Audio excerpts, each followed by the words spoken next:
দেখতে পাচ্ছ যে চাঙড় পড়ে রয়েছে, চাঙড় ভেঙে পড়েছে। দুপুর 1টা নাগাদ এই ঘটনা ঘটে এবং পাপ্পু সিং তিনি এই জায়গায় দাঁড়িয়েছিলেন।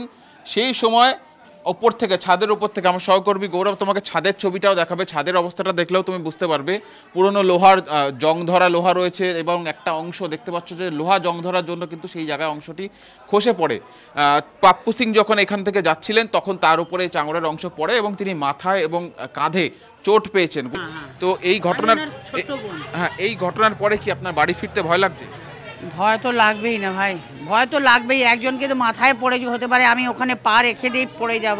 ওখানে আমাদের বাথরুম, কিচেন সব কিছু আছে, আপনি বলুন কি করে হবে।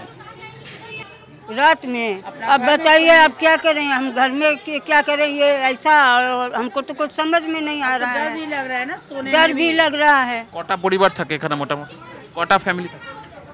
আমার ফার্স্ট ফ্লোরে কটা? চারজন ফ্যামিলি আছে।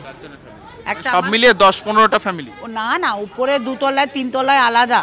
ফলে বাড়ির বয়স পুরনো হওয়ার জন্য বাড়ির যে ফিজিক্যাল কন্ডিশন সেটা কি রয়েছে সেটাও যাচাই করা হবে। এবং স্থানীয় কাউন্সিলর বিশ্বরূপদের বক্তব্য, তিনি মেট্রো কর্তৃপক্ষকে খবর দিয়েছেন এবং পুরসভার ইঞ্জিনিয়ারদের খবর দিয়েছেন।